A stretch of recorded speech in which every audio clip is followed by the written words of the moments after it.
Bonjour tout le monde et bienvenue pour ce 69e épisode de l'entonnoir du Bitcoin. Comme tous les dimanches, je suis accompagné de Fanny, Guillaume, Lounès et John Unchain pour vous donner des news par rapport à Bitcoin. Alors évidemment, comme vous l'avez remarqué, ça fait peut-être 3 semaines qu'on n'a pas fait d'épisode, simplement parce que, un, c'est l'été, deux, on bosse beaucoup tous trop, et il y a des festivals, il y a des conférences, il y a des événements random qui arrivent dans nos vies. Donc c'est pas qu'on vous aime pas, tout simplement c'est que ça fait longtemps qu'on le fait et des fois on skip. Au sujet cette semaine, c'est un petit peu récap du coup du mois entier de news. Donc je pense qu'on va parler vite fait de Ledger, même si on a déjà eu un space cake sur le sujet. On a des news Lightning. On a Prague qui arrive la semaine prochaine avec la sortie de notre nouvelle plateforme de l'université qui sera la semaine prochaine. C'est également pour ça qu'on en a fait moins, c'est parce qu'avec Lounès, on bosse tous les dimanches après-midi. Voilà à peu près les grandes news dans les traits. Je sais même pas les sujets de ce soir, mais je pense que Fanny va prendre le relais d'ici là. En tout cas, on vous a pas abandonné, on vous aime toujours tous bien et tout simplement. Allez Fanny, je te renvoie la balle. Merci Roxy, c'était magnifique comme intro, c'était parfait. Effectivement, on vous aime toujours tous très fort. Et ce dimanche, aujourd'hui, effectivement, je pense qu'on va parler d'un peu tous les sujets qui nous chantent. Il n'y a pas vraiment de sommaire prédéfini gravé dans le marbre. Je pense que ça peut être intéressant de parler de Ledger, effectivement, d'en rediscuter, parce qu'il y a toujours souvent des questions sur des gens qui demandent ce qu'ils doivent faire maintenant, quelles solutions utiliser. Même si, voilà, je pense que ça a déjà été dit, ça fait pas de mal de le répéter, de répéter peut-être éventuellement par rapport à la vidéo aussi de grand angle, exactement ce qui se passe. On peut parler de Arc aussi, pendant que Lounès fait la vaisselle. On peut parler de Arc, qui est une proposition d'une autre solution de scalabilité, donc qui est différente de Lightning et qui est un peu discutée en ce moment. On va voir voilà, si c'est intéressant ou pas, quels sont les compromis qui sont faits, etc. Et puis ensuite, un peu ce que vous voulez, quoi.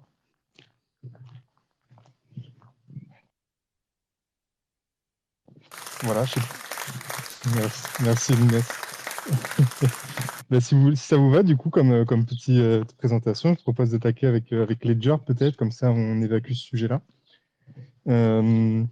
Du coup, pour replanter un peu le contexte, tout est parti de la sortie qui a finalement été repoussée, mais initialement qui devait avoir lieu, d'un nouveau service de Ledger qui s'appelle Ledger Recover, et où l'idée, c'est que comme bien sécuriser une seed de 24 mots, c'est compliqué, en tout cas ça peut l'être, l'idée c'est de pas le faire vous-même et de plutôt laisser ça à une entité tierce.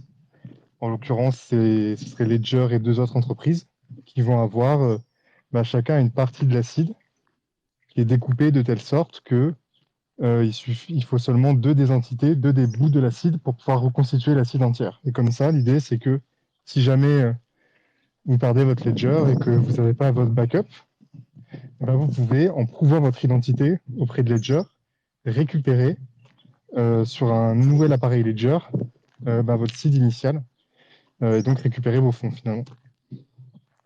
Donc ça, c'est un peu l'idée générale. Et en fait, ce qui a fait pas mal scandale, c'est que finalement, ce que ça sous-entend, ce truc, c'est que c'est possible de sortir l'acide d'un appareil Ledger, puisque c'est tout le principe de ce nouveau service, c'est d'avoir l'acide qui a été généré sur le Ledger normalement, et finalement, on peut la récupérer ensuite. Il est possible d'y accéder, et il est possible de l'exfiltrer. Alors, dans le cas de Ledger Recover, c'est exfiltré d'une manière voilà, qui est à peu près sécurisée, mais ça change en rien au fait que c'est possible de l'exfiltrer. Alors que jusqu'à maintenant, une bonne partie de la communication et du marketing de Ledger se basait sur l'idée que l'acide ne quitte jamais le secure element dans l'appareil Ledger, que les opérations de signature se font dans la partie sécurisée. En fait, ça, c'est sous-entendu qu'on peut comprendre de l'assertion marketing l'acide ne quitte jamais la partie sécurisée. Et finalement, là, on voit que c'est faux et que ça a toujours été possible et qu'en fait, même si on réfléchit un peu et qu'on se penche sur le fonctionnement des hardware wallets et des secure elements, ça reste un peu logique. Et on y reviendra juste après, je pense. Mais finalement, ça a toujours été possible d'accéder à l'acide pour éventuellement l'exfiltrer. Donc, jusqu'à maintenant, on pouvait se dire que les seules opérations qui étaient possibles, c'était la signature, par exemple. Mais en fait, c'est tout à fait possible de récupérer l'acide pour la sortir de l'appareil. Euh, alors, par contre, la nuance quand même qu'il faut bien mettre, c'est que ce qui reste vrai, c'est que cette sortie de l'acide, l'accès à l'acide, il nécessite toujours une action utilisateur. Donc, il faut avoir le code PIN. Et puis, il faut action de l'utilisateur pour valider qu'on autorise l'accès à l'acide. Donc, c'est quand on appuie voilà, sur les boutons pour confirmer. Euh, voilà un peu pour la présentation succincte. Je ne sais pas si j'ai oublié quelque chose du contexte autour de Ledger Recover.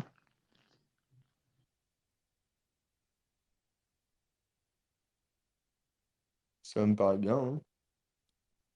Ok, nickel. Et du coup, j'ai évoqué tout à l'heure que finalement, on pouvait, enfin, c'était, quand on y réfléchit, c'est assez logique.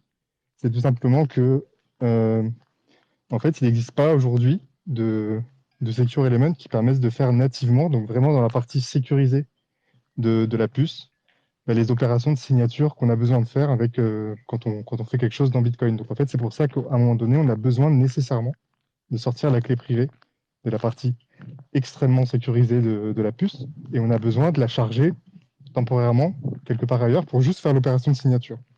Et donc c'est pour ça que dans le code de Ledger, mon appareil Ledger, il y a ce code-là qui permet de récupérer l'acide pour pouvoir en faire quelque chose. Euh, et donc, en fait, enfin voilà, c'est une nécessité dans le mode de fonctionnement qui est là depuis le début. Et donc c'est pour ça qu'on a eu droit à une communication parfois un peu condescendante côté Ledger suite dans toute la tourmente là, qui a suivi tout le drama là, qui disait mais en fait c'est comme ça depuis le début, je vois pas pourquoi les gens s'effarouchent aujourd'hui. La vérité c'est que c'était pas du tout clair, je pense pour pas beaucoup de gens que c'était comme ça depuis le début. Qu'ils avaient basé une partie de la marketing sur le fait que sur cette espèce de chose qui n'était pas vraiment perçue par les gens. Et là, avec Recover, ça devient très clair, puisque là, maintenant, on ne parle plus de signer, on parle de carrément vraiment sortir l'acide de l'appareil. Voilà. Et ensuite, par rapport à Recover en lui-même, parce que du coup, maintenant, une fois qu'on a mis de côté tout ce côté, on pourrait dire que c'est juste un problème de communication, il y a la question, est-ce que Recover en lui-même est intéressant? Est-ce que c'est pas une faille de sécurité, etc. Donc effectivement, on conserve à peu près la même sécurité. Enfin, en tout cas, je pense pas qu'on puisse dire que ça augmente vraiment la surface d'attaque d'avoir ça. Parce que finalement, on conserve les mêmes autorisations d'accès, etc. Ce que ça change principalement, c'est que, euh, comment dire, donc l'acide, pour expliquer un peu, elle est exfiltrée, donc elle est partagée suivant une méthode qui consiste à créer des bouts de clés, pour le dire simplement. Et donc ça, on va en créer 3, donc ça c'est fait sur l'appareil. Ensuite, ces bouts de clés, ils vont être transmis de manière chiffrée. Alors, on pourra reparler de ce chiffrement-là aussi. Jusqu'au serveur des 3 parties prenantes, que sont Ledger, qui est donc basé en France, une entreprise en Angleterre et une entreprise aux États-Unis. Et donc ensuite est venue une question assez naturelle qui est que si des entités ont la cible, ça veut dire que l'État maintenant, enfin l'État, un gouvernement, il a une porte à laquelle venir taper pour dire cet utilisateur-là, il nous faudrait sa clé. Et alors Ledger affirme que du coup, ils ont pris trois entreprises diverses dans diverses juridictions parce que ça permet justement de diminuer ce type de risque. Mais mon avis, c'est que ça serait pas du tout la première fois qu'on voit les États-Unis, la France et l'Angleterre travailler ensemble au niveau réglementaire ou juridique, judiciaire. Donc ça me paraît une défense un peu maigre. Et ça me paraît relativement, comment dire, le contre-argument à ça, c'est que finalement, le risque, c'est celui que donne par exemple Pascal Gauthier, il me semble. C'est que finalement, le risque numéro un aujourd'hui, c'est pas le risque d'un gouvernement qui veut récupérer les bitcoins de ses concitoyens. C'est beaucoup plus le risque de perdre ses clés soi-même, quoi. Et ce qui peut être vrai aujourd'hui, mais à mon avis, ne pas faire suffisamment attention à ce que nous enseigne l'histoire par rapport à la détention d'or, par exemple, puisque le gouvernement des États-Unis a confisqué l'or de ses citoyens par le passé. Et donc, en ce sens-là, moi, c'est l'un des arguments qui fait que pour moi, c'est pas un service en tout cas que j'utiliserai moi. Après, je pense que clairement, il y a un marché que Ledger a identifié des personnes qui ont besoin d'avoir un intermédiaire. Mais à ce moment-là, la question, c'est est-ce que vraiment Bitcoin est le bon instrument pour eux? Est-ce que c'est vraiment du Bitcoin qu'on veut mettre entre leurs mains? Parce que finalement, utiliser Bitcoin avec des intermédiaires, pour moi, ça tue un peu l'objectif initial.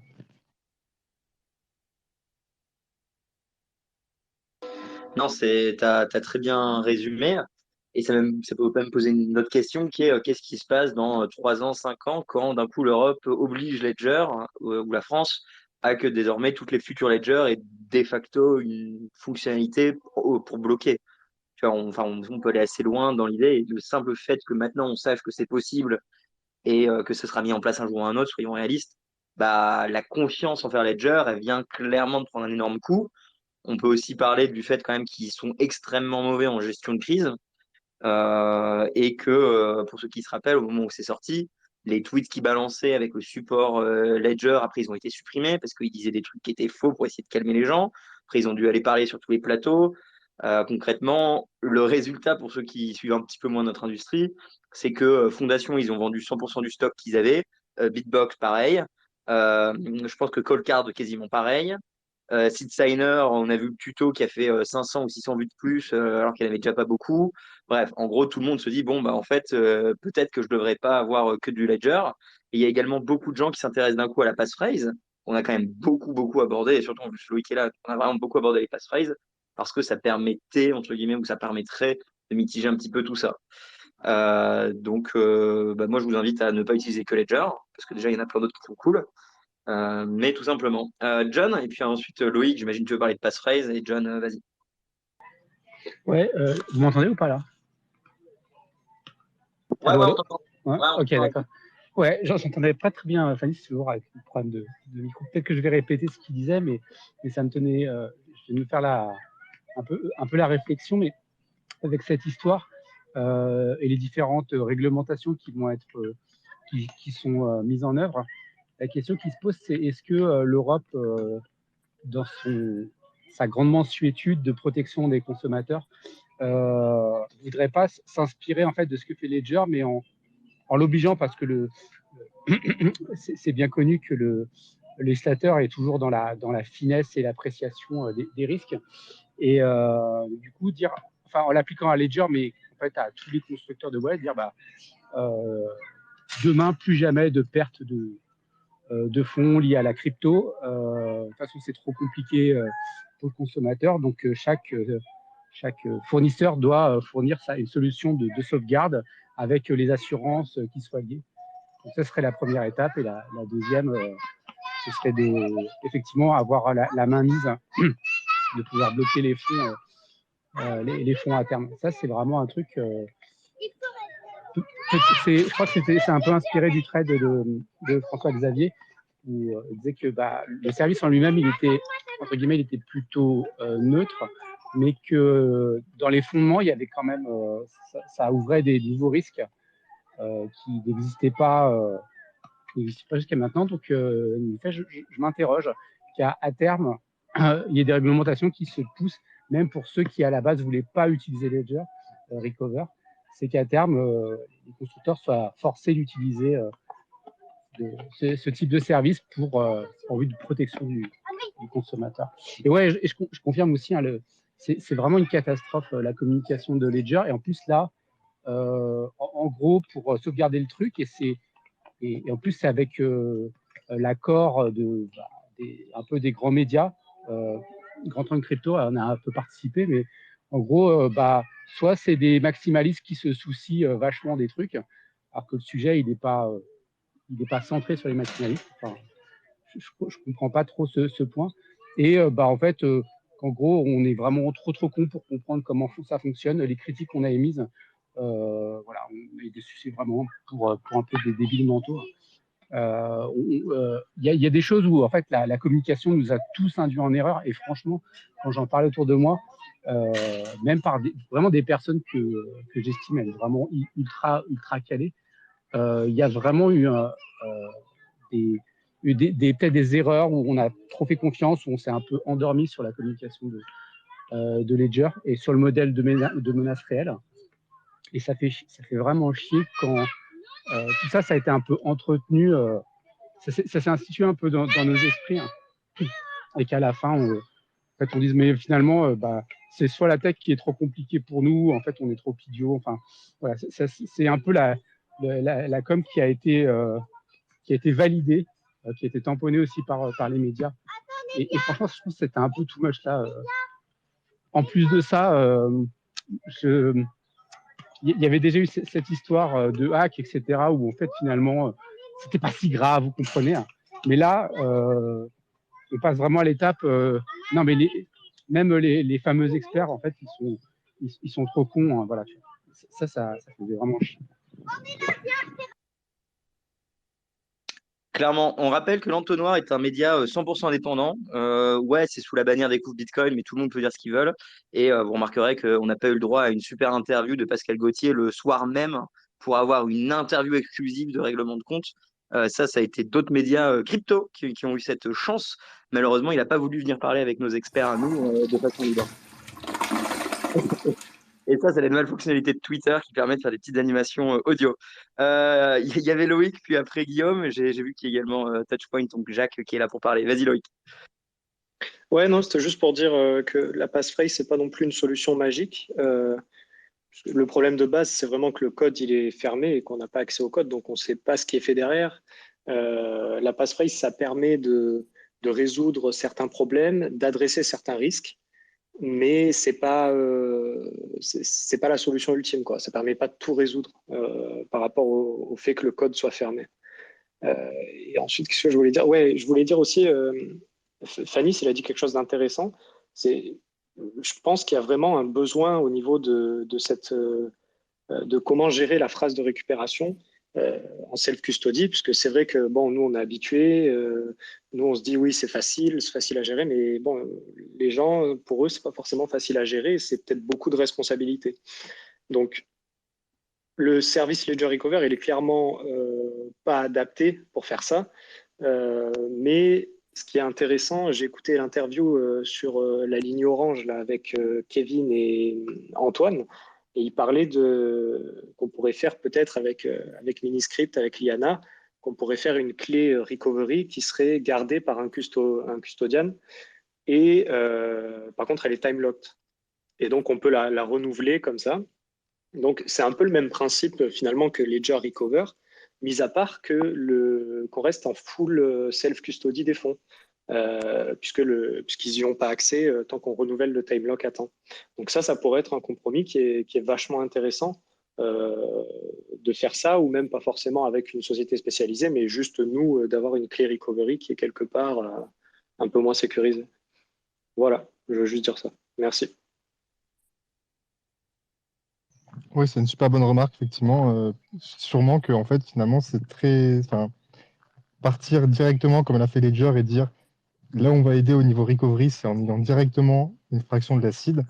Ben, c'est un peu pour moi, il y a un problème, effectivement, il y a une difficulté, il y a une mouche quelque part, mais tu te dis que pour l'éclater, tu vas prendre un marteau, alors qu'en fait, ben, tu peux prendre une petite tapette à mouche, c'est beaucoup mieux, donc avec des trucs où il y a une clé de récupération quelque part, qui est bien configurée comme il faut, avec des time logs, etc. Et ça permet de faire exactement les mêmes fonctionnalités, mais sans avoir la seed qui se balade, et où il suffit qu'il y ait deux mecs qui se fassent poutrer quelque part pour que ta seed, ça y est, elle est dans la nature. Ouais, le problème, c'est que ça fonctionne uniquement pour Bitcoin. Donc, c'est compliqué de faire ça pour toutes les cryptos, tu peux pas, tu vois. Alors que eux, leur solution, pour le coup, ça marche pour tout le portefeuille, pour toutes les cryptos. Ouais, effectivement. Bah, c'est sûrement pour ça qu'ils sont partis là-dedans, d'ailleurs. Effectivement. Guillaume? Alors moi, j'aimerais juste discuter de deux choses qui sont pas forcément sur le technique, parce que j'imagine que la plupart des auditeurs sont pas aussi techniques que Jean, Loïc, Fanny, Pantamis, Younes, etc. Euh, pour moi, vraiment, ce qui m'a guidé tout au long de ce drama, encore une fois, c'est la réaction des maximalistes. Et John en a un petit peu parlé. Euh, Moi, je serai le premier à l'avouer. Quand tout ça s'est passé, je me suis vraiment posé une question. Je me suis dit, tiens, mince, est-ce que est-ce que mon setup voilà, est pas en danger? Qu'est-ce que je dois faire? Est-ce que je dois vraiment faire quelque chose? Qui croit en fait? Et encore une fois, il se trouve que les seules personnes au sein de l'écosystème qui ont eu un certain degré de remise en question, même pas de forcément donner une réponse, de dire: «Ouh là là, les gars, on comprend pas trop ce qui se passe. Il serait temps de, voilà, de faire attention, de peut-être repenser, au schéma de sécurité». Parce qu'il me semble quand même que dans la hiérarchie des besoins du bitcoiner, la sécurité de la self-custody, c'est potentiellement le truc le plus en haut de la pyramide. Et donc moi, j'ai pas du tout apprécié la réaction qu'a décrit John de certains médias, de Ledger en particulier. Cette espèce de, voilà, de dire, bon, les gens, c'est des haters, ils réagissent comme ça parce qu'ils comprennent pas. Même moi qui, je pense avoir quand même voilà, un certain degré de compréhension, on va dire potable, voilà, des multisigs, des adresses, etc., j'ai un peu paniqué.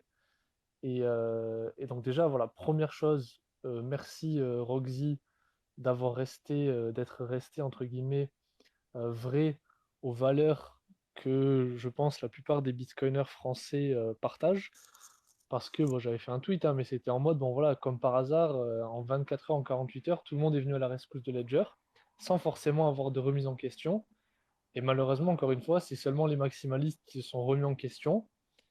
Et donc, c'est peut-être voilà, la leçon à tirer de tout ça, c'est que même quand on pense avoir des sûretés hein, sur son setup, il faut quand même bien vérifier. Don't Trust Verify, ça reste quand même la chose principale. Et moi, le premier, je vais avouer que voilà, je ne connaissais pas exactement le schéma de sécurité Ledger. Aujourd'hui, je le connais et pour moi, ben, je n'utilise plus Ledger. Voilà, j'ai changé mon setup. Même si j'estime que ça reste quand même une solution assez sécurisée. Pour moi, c'est le deuxième red flag après le hack. Il n'y a pas de fumée sans feu et j'attendrai pas de troisième red flag. Voilà, voilà. Ouais, moi, salut les gens. Enfin, je voulais juste montrer, parler de la communication parce que voilà, on dit, en fait, le plus gros problème, c'est vraiment leur communication, mais mais je pense enfin, le problème, c'est qu'on va avoir tendance, quand on le dit comme ça, à minimiser. C'est-à-dire, c'est-à-dire, les gens vont se dire, ah bah, c'est qu'un problème de communication. Au fond, c'est pas grave du coup. Mais enfin, on pourrait dire, ah bah oui, mais c'est parce que c'est compliqué à expliquer, machin. Mais Coldcard, ils ont toujours été très clairs par rapport à leur modèle de sécurité, par exemple. Enfin, Coldcard, ils ont toujours expliqué très clairement dans les posts techniques, ils ont toujours expliqué très clairement que le secret, l'acide est dans le Secure Element, mais que lorsque tu tapes ton PIN pour démarrer la Coldcard, elle est transférée dans le MCU, c'est-à-dire la puce non sécurisée, qui est la même puce quasiment que ce qu'utilisaient les trésors qui se cassent avec 100 $ de matériel électronique. Ils ont toujours dit, ce qui est très clair, c'est que dès lors que tu tapes ton PIN, le secret, il est dans la puce normale, qui n'est pas sécurisée, et tous les calculs sont faits dans cette puce normale. Et ils ont toujours été très clairs sur le fait que, oui, le secret, il est bien conservé dans le Secure Element, mais il quitte le Secure Element lorsque la Coldcard fait des signatures, fait des opérations sur l'acide. C'est d'ailleurs pour ça que la Coldcard, quand on va dans la danger zone, on peut voir les mots, de l'acide. Donc si on peut voir les mots sur un écran normal, c'est aussi que bah forcément, l'acide, elle est dans la puce normale. Et personne ne leur est tombé dessus, bizarrement. Personne n'a dit à Coldcard, ah ouais, vous nous avez menti, en fait, votre seed, elle est sur un élément non sécurisé. Et non, personne n'a rien reproché à Coldcard parce qu'ils ont été clairs day one. Ils ont été clairs dès le départ du modèle de sécurité qu'ils utilisent. Et ils expliquent les compromis, ils les discutent, mais au moins ils sont très clairs là-dessus. Le problème de Ledger, c'est que Ledger, ils ont communiqué en disant oui, oui, l'acide, elle ne quitte pas le Secure Element, etc. Donc nous, on se dit, OK, c'est du closed source, donc ils ont accès peut-être à des fonctionnalités dont on n'a pas connaissance sur le Secure Element, donc peut-être qu'effectivement, l'acide ne quitte pas le Secure Element, peut-être. Et il s'avère que non, il s'avère qu'ils nous ont menti. Donc, la communication sera catastrophique, ça reste quand même qu'elle est catastrophique parce qu'il y a eu du mensonge. Il y a eu du mensonge et c'est ça qui est catastrophique. Et on aura beau dire oui, mais bon, c'est qu'un problème de communication. Non, le problème, c'est d'avoir menti. C'est-à-dire que quand il y a besoin d'expliquer aux experts comment ton truc fonctionne, si tu mens, ben, tu as menti. T'auras beau l'écrire de plein de façons différentes, ils ont menti. Alors après, qu'on vienne nous dire, ben non, mais attendez, si vous êtes vraiment expert, vous savez bien que machin, etc. Ben, on est désolé, hein, mais nous, on n'a pas signé l'accord de NDA, machin, etc. Donc, on ne peut pas savoir, en fait. C'est pas une question d'expertise ou pas. C'est une question que bah, la confiance, elle repose sur ce que vous dites. Et là, ils ont menti. Donc, le problème, c'est que bah, la seule question que ça peut poser après, c'est où est-ce qu'ils mentent exactement? Parce que du coup, on ne sait pas. Du coup, on ne peut plus savoir maintenant, parce qu'on sait que quand ils communiquent pas les bons éléments, ils communiquent pas exactement ce qu'ils font. Et donc, du coup, on ne sait pas où ils mentent. Alors après, là, ils vont nous annoncer, oui, on va se mettre à l'open source, etc. On sait bien que l'open source, ils ont essayé d'en faire au maximum quand il s'agit des applications qui tournent, qui ne sont pas directement sur le Secure Element. Enfin, on peut voir des codes de Ledger, tout ça, mais c'est super. Mais le problème, c'est que fondamentalement, sur les parties qui comptent et sur lesquelles on ne peut pas se renseigner, ils mentent. Alors, bon, il y a un moment, qu'est-ce qu'on fait, quoi? Qu'est-ce qu'on fait? Et ce qui est toujours un peu comique, c'est que je pense qu'il y a aussi une petite musique qui tourne un peu chez Ledger, c'est le fait que faire des porte-monnaies qui sont air-gap, donc c'est-à-dire qui sont sur lesquels on n'a pas besoin de les brancher à l'ordinateur pour signer des transactions, il y a toujours une petite musique un peu en mode non, mais c'est pas la peine de faire du air-gap, c'est trop compliqué, et en même temps, nous, on fait très bien notre boulot. Euh, Dire c'est bien vu de l'intérieur, mais il y a un moment, enfin, c'est une question de confiance en fait. Et là, ils font tout pour que les gens fassent du air-gap en fait. Et c'est pour ça que les gens s'intéressent à du seed signer, c'est pour ça qu'ils vont s'intéresser à du call card, à du passeport, parce qu'ils peuvent faire air-gap. Et le air-gap, bah, même si le wallet il est corrompu, même s'il peut laisser sortir l'acide, etc., au moins il a le mérite de ne pas toucher l'ordinateur. Donc c'est quand même une des plus grosses failles qui est évitée à 100%, quoi. Donc bon, c'est quand même un peu pénible de voir ces mensonges, en fait, prétendre que c'est juste des erreurs de communication et en fait mentir aux personnes expertes parce que bah ah bah oui mais vous comprenez on peut pas vous donner de détails sur comment on utilise le Secure Element, bah, tout ça c'est très bien et Coldcard ils utilisent aussi un Secure Element et pourtant ils ont précisément décrit ce qui se passait et ils ont précisément décrit les compromis et donc c'est possible de faire une bonne com, c'est possible de faire passer cette chose-là. On peut penser ce qu'on veut après du service en question. Il y en a qui seront très contents de l'utiliser, comme on l'a dit, parce qu'ils ont vraiment trop peur de perdre leur seed, et c'est tout à fait compréhensible dans certains cas. Mais le problème là, c'est qu'ils mentent en fait. C'est ça le souci. Enfin bon, bref, voilà, je dis des évidences maintenant, mais voilà, je tenais à signaler que on parle d'erreurs de communication alors qu'il y a des entreprises qui ont déjà qui offrent des fonctionnalités qui sont proches, notamment le fait qu'on puisse sortir la seed euh, entre guillemets, parce qu'évidemment, c'est pas la sortir directement, hein, c'est comme les shards, hein, c'est pas la seed directement, et qui proposent ces fonctionnalités-là et sur lesquelles personne n'est tombé parce que justement, ils ont toujours dit la vérité. Et au moins, ce qu'ils pouvaient pas dire sur le Secure Element, bah, ils l'ont pas dit. Et pourtant, on a très bien compris ce qu'ils font, quoi. Et c'est l'essentiel. Donc, juste pour dire que l'erreur de communication, c'est aussi une malhonnêteté dans la communication. C'est pas une erreur. Il faut pas minimiser que c'est juste une erreur. C'est vraiment de la malhonnêteté dans la communication.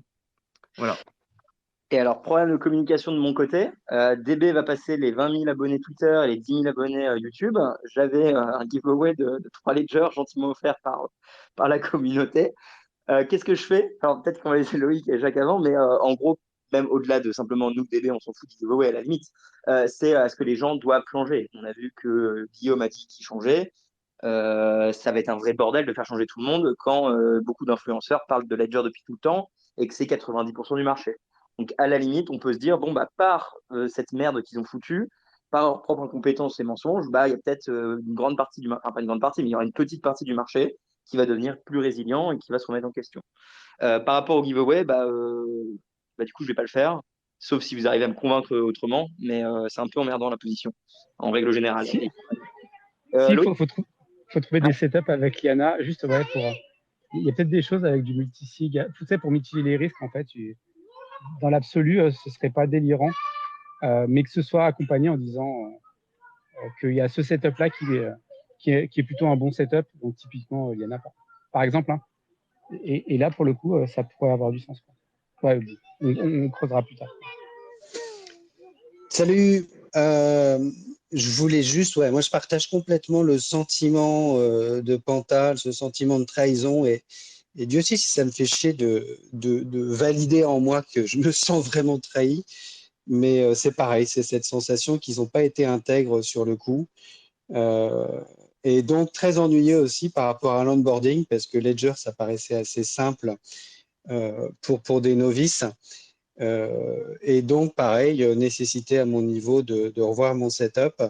J'avais une question qui a peut-être déjà été abordée, je suis arrivé un petit peu en cours là aujourd'hui, concernant le fait, il me semble qu'ils ont communiqué sur le fait que le Nano S, c'est-à-dire les premiers nanos, n'étaient pas concernés par le service Recover parce qu'ils ne présentent pas les caractéristiques permettant, je crois, la mise en place de services. Est-ce que vous en avez parlé et est-ce qu'il y a la même problématique de vulnérabilité sur ces anciens devices?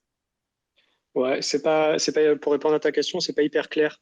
Il y a eu, il y a eu le CIO qui a dit que ça serait sur tous les appareils. Quand tu vas sur leur site, ils te disent que c'est sur tous les appareils sauf les NanoS classiques. Et il y avait Antonopoulos qui disait dans son interview que générer les shards, etc., pour ensuite exfiltrer l'acide. C'est ce que j'ai compris. Après, encore une fois, on rejoint le problème qui est que comme rien n'est open source, on doit se baser sur les communications de Ledger qui sont... voilà, on ne sait plus du coup si on peut se fier à elles. Mais en gros, il semblerait que ce soit ça. Oui, effectivement, les vieux NanoS ne permettent pas d'utiliser Ledger Recover.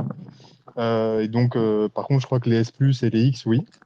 Mais par contre, ça change rien au fait que ils sont construits pareil, au sens où ce truc-là qu'on pensait vrai, enfin, on savait pas trop comment ça marchait en gros, hein, parce que voilà, on n'a pas accès au NDA comme l'a dit Panta, où on se disait, ça se trouve, Ledger, ils arrivent à faire certaines opérations sur le Secure Element, on ne sait pas. Mais a priori, voilà, c'est pareil pour les S du coup. Il n'y a pas de raison. Et donc, tu as le même problème que si tu avais acheté un Ledger Nano S parce que tu pensais que tu pouvais faire les opérations de manière plus sécurisée sur le Secure Element parce qu'ils sont trop forts.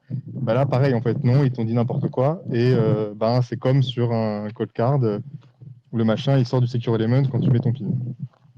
Donc, ça veut dire que si tu as un ancien Nano S avec une passphrase et que tu l'utilises sur Sparrow, mais que par le passé, tu as eu la mauvaise idée de l'utiliser sur Ledger Live, rien n'exclut qu'ils aient pu sortir de ton Secure Element des infos qui n'auraient pas dû sortir, quoi.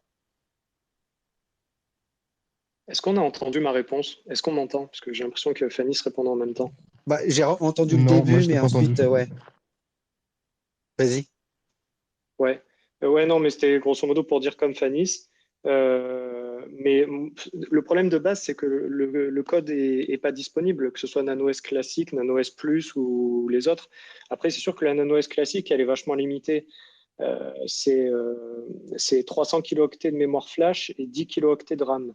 Donc c'est ultra limité et c'est sûr que tu peux pas forcément faire des calculs poussés comme les SSS qui sont nécessaires ce service de recover. C'est sûrement pour ça d'ailleurs qu'ils ne vont pas le lancer sur la Nano S classique, qu'ils ne peuvent pas le lancer peut-être. Et juste pour appuyer ce que disait Panta tout à l'heure, c'est pour ça que je levais la main à la base. On n'en a pas parlé, mais il y a eu un joli mensonge par omission aussi dans la communication durant l'annonce de ce service Ledger Recover au niveau du chiffrement symétrique qui se fait sur chaque fragment du SSS. On en a parlé un petit peu dans les groupes, mais bon, on n'a toujours pas eu de réponse satisfaisante de la part de Ledger sur ce fameux chiffrement symétrique qui est en fait inutile sur un point de vue individuel, mais qui est largement utilisé dans la communication pour dire que la seed sort chiffrée, alors que ce chiffrement n'est pas utile. Voilà.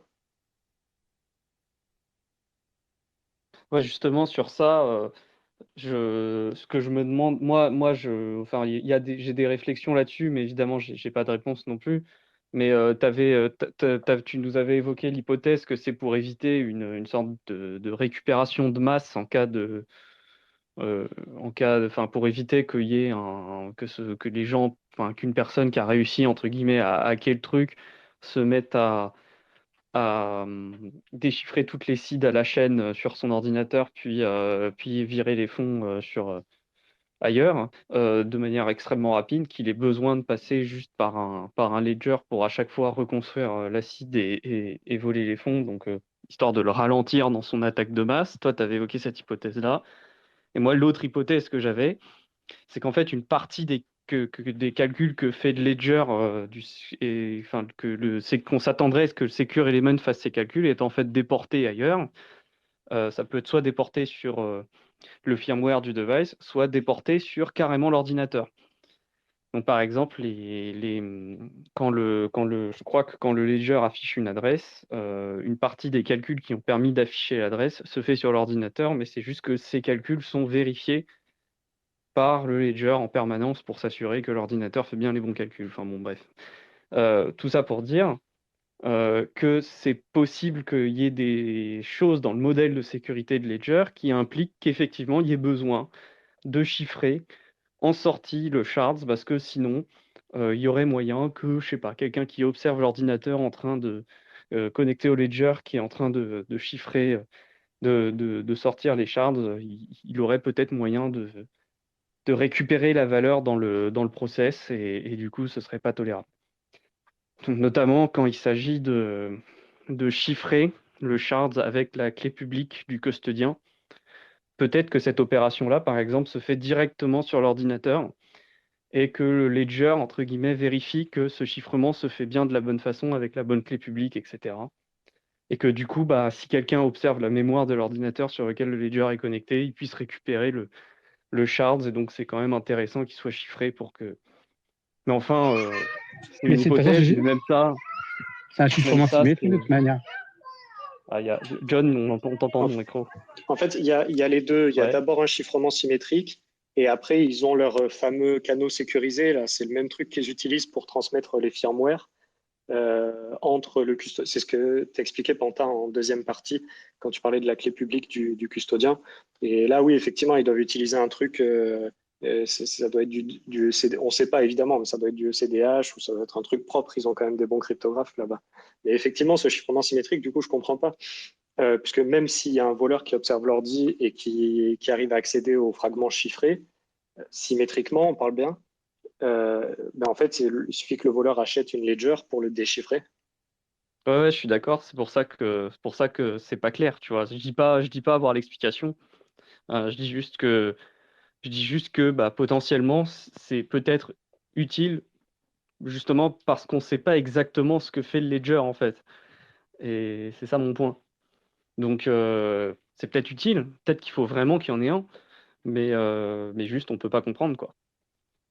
Donc bon, c'est ça va de pair avec le fait que du coup on ne sait pas exactement ce qui sort pas quoi. Mais par contre, ils l'utilisent massivement dans la communication parce qu'ils n'arrêtent pas de dire que, notamment dans le fameux premier thread de Charles Guillemet, qui disait encore du chiffrement. Mais en fait, quand il dit encore du chiffrement, quand on ne comprend pas, on peut se dire waouh, c'est génial, c'est chiffré 30 000 fois. Mais en fait, non, il ne sert à rien le chiffrement. Donc, ils ne se privent pas d'utiliser ce fameux chiffrement symétrique dans leur communication. Même sur la page, quand tu vas voir le Ledger Recover, ils t'expliquent que les fragments, non seulement le fragment ne sert à rien, bon, ça c'est vrai, un fragment seul ne sert à rien, mais ils te disent en plus, il est chiffré symétriquement, donc c'est génial. Et du coup, il y avait Roxy qui en a parlé un petit peu tout à l'heure. Quelle solution du coup?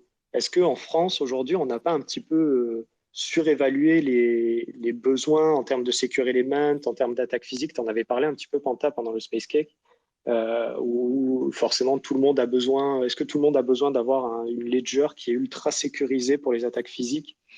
Est-ce qu'une trésor, c'est peut-être pas suffisant? Je veux dire, il n'y a pas tous les cambrioleurs qui vont venir choper ton trésor et qui ont le matos nécessaire pour faire une attaque, euh, pour récupérer l'acide. Donc, vous en pensez quoi, vous, de ça?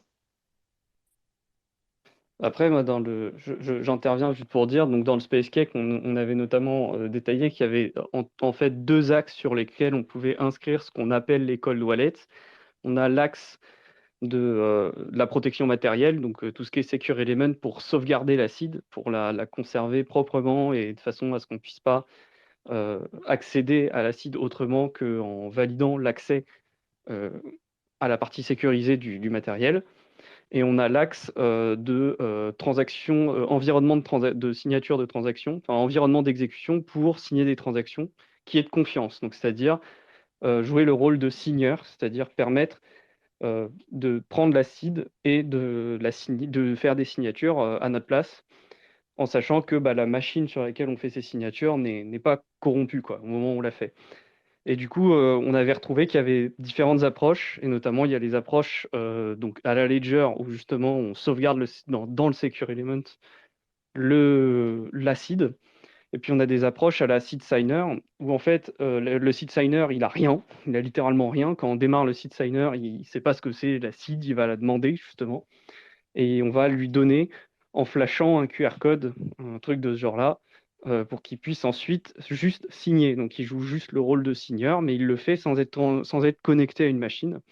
Et ça donne beaucoup plus confiance sur le fait que la clé ne va pas sortir de la machine puisqu'elle n'est jamais connectée et que la machine, elle efface sa mémoire complètement une fois qu'on l'éteint. Donc même si on met à jour son logiciel, la machine ne peut pas avoir retenu entre guillemets l'acide parce que sa mémoire est volatile et donc elle a disparu. Tout souvenir de l'acide a disparu au moment où, après l'avoir éteint. Donc ce qu'on discutait, c'est qu'en fait, cette deuxième approche, c'est certainement suffisant pour la majorité des gens, parce que, en fait, le plus dur, hein, c'est de se défendre des attaques qui viennent du logiciel. Et comme là, la machine est pas du tout connectée à un ordinateur, les attaques logicielles sont beaucoup plus difficiles, parce qu'on ne peut pas utiliser Internet pour attaquer la machine. Et donc ça fiabilise beaucoup plus la chose. Ça n'empêche pas qu'il y aura quand même des attaques logicielles possibles, mais elles seront beaucoup plus difficiles à mener. Par contre, au niveau des attaques physiques, dès lors qu'on récupère le paplard où il y a écrit l'acide, où il y a le QR code de l'acide, on est foutu. Donc c'est pas non plus l'alpha et l'oméga, mais c'est un axe différent. C'est un axe de défense contre des attaques physiques. Et quand on suppose, ce qu'on avait discuté dans le Space Cake, c'est si on commence à supposer que des gens en ont après vous physiquement, dans ce cas-là, de toute façon, ça va être très difficile. Il va falloir prendre des mesures qui sont très très dures. Et peut-être que les hardware wallets, ça ne suffirait même pas pour les attaques physiques, parce que généralement, dans une attaque physique, c'est pas vraiment le hardware wallet qu'on va casser, c'est surtout la personne qui connaît le PIN qu'on va casser, jusqu'à ce qu'elle crache le PIN pour qu'on puisse récupérer ses sous.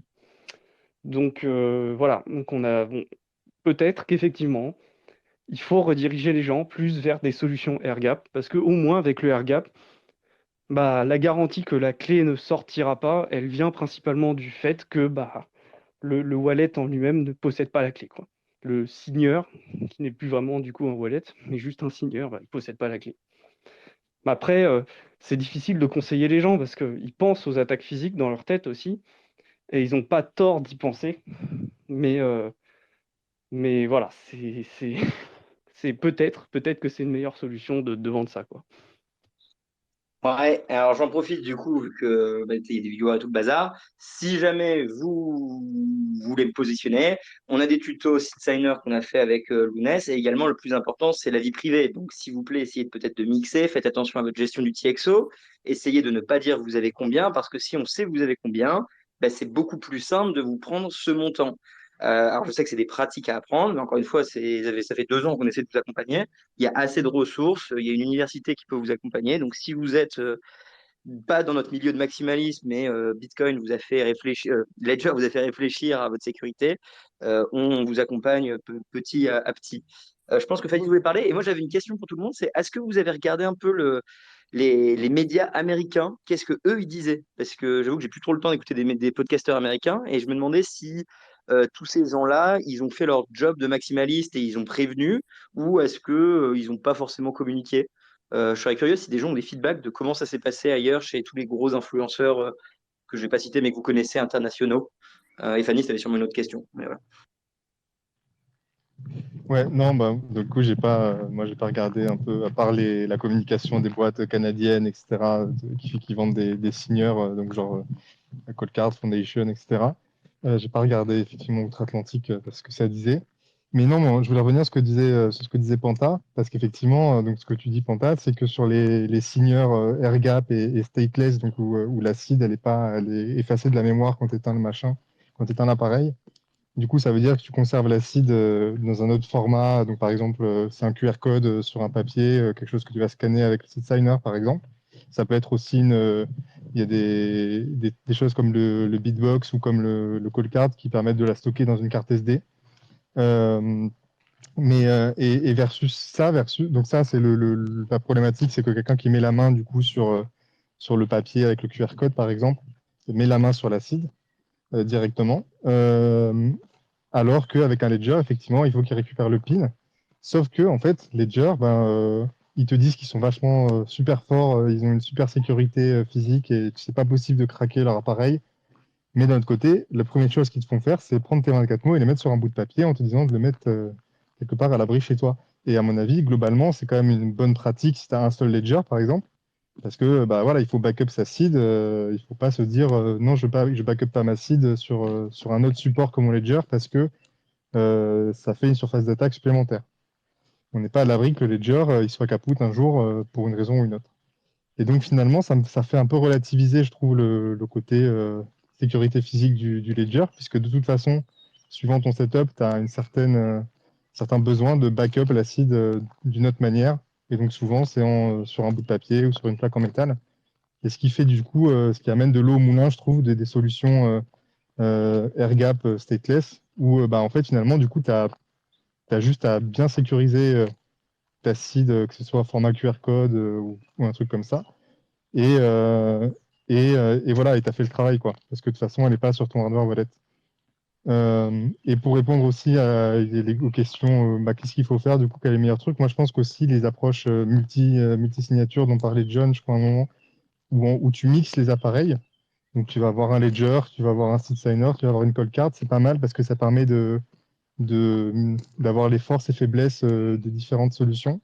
Et ça permet en même temps de pas mal se sécuriser par rapport à l'attaque physique, au sens où si on a un setup où on n'a jamais plus d'une clé au même endroit et qu'on a un 2 sur 3 par exemple, voilà, en fait, c'est littéralement impossible au travers d'une attaque physique raisonnable. Donc, c'est-à-dire où on part pas en kidnapping et on part avec le cambrioleur en voiture pour aller à la deuxième localisation, pardon. Si on reste dans des trucs raisonnables, genre un cambriolage, on a de facto la sécurité physique. Ouais, absolument. Et désolé de faire la pub à chaque fois, mais du coup, on est des plutôt Spectre pour apprendre à faire un multisig. Et on a également Sparrow pour faire un multisig. Donc, si jamais vous avez besoin d'aide, c'est déjà couvert quelque part, vous trouverez facilement. Ou pas, mais probablement facilement. Est-ce qu'il y a d'autres choses à dire par rapport à Ledger? Alors, parfois, il y a aussi un Space Cake où vous avez déjà parlé pendant à peu près 2 heures et demie de Ledger, pour ceux qui voudraient s'inquiéter un peu plus. Mais sinon, je sais pas, il y avait quoi d'autre comme sujet, vu que ça fait 1 heure, si vous avez encore des trucs intéressants sur Ledger. Ouais. Et sinon, Juste, il y avait la question de Jacques où je suis pas sûr qu'on ait complètement répondu. Parce que donc la question qu'il posait, c'est j'ai un ledger genre NanoS par exemple, ou un autre d'ailleurs, et je l'ai utilisé par le passé. Et est-ce qu'il y a moyen que même avant qu'il y ait eu la release de Ledger Live, finalement, de Ledger Recover, en utilisant mon Ledger avec Ledger Live, est-ce qu'il y a pu y avoir déjà exfiltration de l'acide, par exemple, par Ledger, vu qu'ils nous disent rien? Je crois que c'était la question, Jacques. Et à mon avis, ça, c'est moins, comment dire, il me semble que le code de Ledger Live en lui-même est open source. Donc, il me semble que quand même, on pourrait le voir. Alors après, je sais pas à quel point il est audité, hein, mais il me semble que s'il y avait une fonctionnalité dans Ledger Live qui permettrait l'exfiltration, elle se verrait. Mais encore une fois, pour ce qui est du Ledger, l'appareil en lui-même, effectivement, c'est fort possible que depuis le début, il y avait, en fait, c'est le cas, du coup, on le sait maintenant. Il y avait depuis le début la fonctionnalité d'exfiltration. C'est juste qu'il faut qu'elle s'appuie sur du software qui est, pour le coup, lui, plutôt dans Ledger Live, quoi, et qui, à mon avis, du coup, aurait sûrement été détecté vu que Ledger Live est open source, ce qui me semble est le cas. Il me semble qu'il est 100% open source live, à fact-checker, mais voilà. Donc je pense que de ce point de vue-là, il n'y a pas forcément non plus trop d'inquiétude à avoir. Voilà. Non, mais Fanis, en vrai de vrai, pour moi, c'est à partir du moment où on se pose la question, c'est qu'il y a un problème en fait. Je sais pas si tu vois ce que je veux dire, mais le principe même de self-custody, etc., c'est que tu connais exactement ton setup, tu connais ton niveau de sécurité. Et donc pour moi, en fait, à partir du moment où tu te poses la question, et c'est vraiment moi la réflexion que j'ai eue, c'est que moi, j'ai pas la réponse à cette question, mais le fait même de se poser la question m'a fait comprendre, non mais écoute là, ça va pas du tout, il faut changer de solution et aller sur quelque chose que je comprends et dont je suis sûr de la sécurité et je peux y répondre. Tu vois, pour moi, à partir du moment où on ne peut pas répondre définitivement à la question, c'est qu'il y a un très très gros problème. Et je suis d'accord avec toi, je tends plutôt à penser que voilà, ça reste safe, mais encore une fois, pour moi, voilà, c'est gros red flag ce genre de choses. Ouais, je suis assez d'accord. Même si le risque est minime, à partir du moment où tu perds en sérénité et que tu te fais chier quand même pendant pas mal de temps à apprendre des trucs pour essayer justement de vraiment minimiser les risques et d'avoir un tant soit peu de sérénité par rapport à ces trucs, voilà, tu peux peut-être. Moi, je sais pas si je vais rester dans cet état de perte de sérénité par rapport à ce truc-là. Donc, il va falloir que je bosse pour améliorer le setup. Et sinon, Roxy, moi j'ai écouté BTC Session qui, dans la foulée, a fait un épisode pour assister les gens qui voulaient migrer, changer de cold wallet. Donc, et c'était assez explicite, hein. Il s'agissait de, voilà, de laisser Ledger pour passer à autre chose. Ouais, d'ailleurs, on pourrait penser à un truc assez rigolo, c'est que là, il y a Prague la semaine prochaine. C'est Trezor, gros sponsor, mais il y a également SeedSigner, il y a Fondation qui est là-bas, il y a Bitbox qui est là-bas, et il n'y a pas Ledger. Donc, de mon point de vue un peu maxi, de ce que je vois, c'est que de plus en plus, il y a une séparation qui se crée. Et assez drôle, moi, en tant qu'influenceur, entre guillemets, les autres boîtes, quand ils me contactent, ils me demandent si je bosse avec Ledger. Parce que si je bosse avec Ledger, je ne peux pas bosser avec les autres, alors que j'ai le droit de bosser avec toutes les autres en même temps.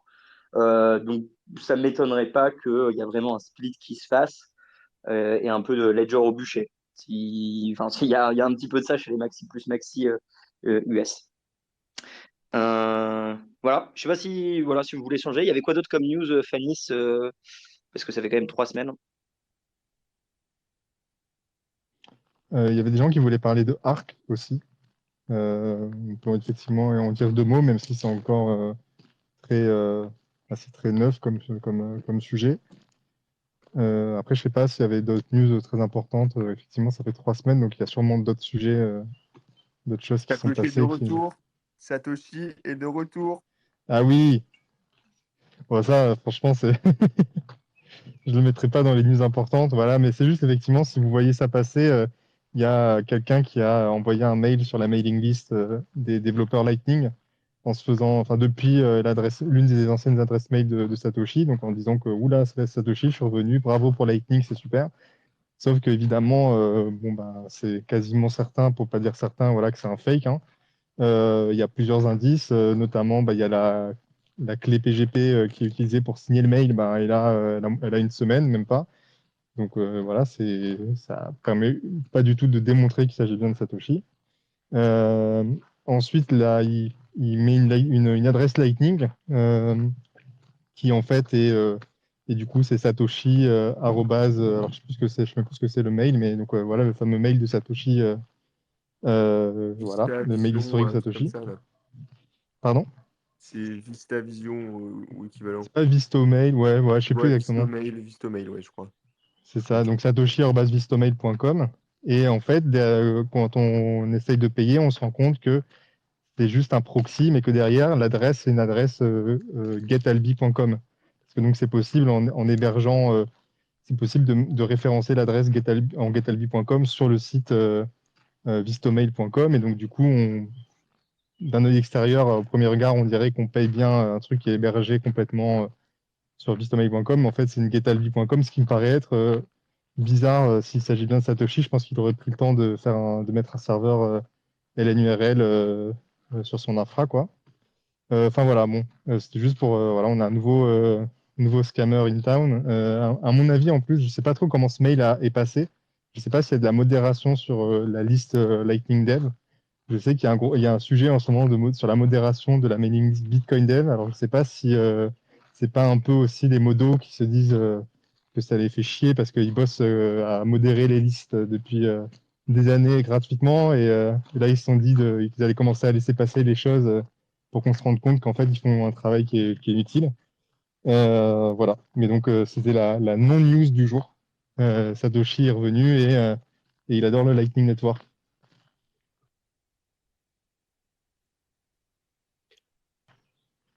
Je reviens et Satoshi revient en même temps. Coïncidence. Ça m'étonnerait, hein. Moi, je ne crois pas du tout aux coïncidences. D'ailleurs, on sait bien que Satoshi était londonien, hein, comme par hasard. Bon, voilà, je crois que tout est dit, hein. Il n'y a Ça pas de doit- secret. Sin- Et Arc, t'as creusé un peu Arc? Voilà, moi, j'ai vu en survol, j'ai bien compris. Enfin, je vois un peu ce qu'ils essaient de faire, mais c'est pas opérationnel. C'est vachement early, non? Ah ouais, c'est super early. En gros, ARC, c'est un nouveau protocole de surcouche de Bitcoin proposé par un mec qui s'appelle Burak. Et donc, Burak, il est connu comme il était côté BitBlocker pendant la Grande Guerre, mais il a fait sa rédemption et il est pas mal connu dans l'écosystème Lightning parce que bah, il vient justement de ce contexte où il était d'abord très critique, ce qui est une très bonne chose. Et finalement, il s'est rendu compte que la plupart des points de réserve qu'il avait à l'égard de Lightning, ils étaient soit adressés, soit adressables à terme. Et donc, c'était pas vraiment des points voilà, pertinents sur lesquels attaquer Lightning. Euh, mais il y avait quand même quelques points sur lesquels c'était pas possible où il n'y avait pas vraiment de solution qui se dessinait. Et l'un d'entre eux, notamment, c'est la nécessité, quand tu veux recevoir sur Lightning, bah, de déjà avoir de la liquidité entrante. Donc, c'est-à-dire que pour recevoir sur Lightning, il faut avoir un canal où la liquidité est de l'autre côté de ce canal, pas du nôtre. Et donc ça veut dire qu'il faut qu'il y ait quelqu'un qui ait ouvert un canal vers nous, ou bien il faut avoir déjà fait un paiement.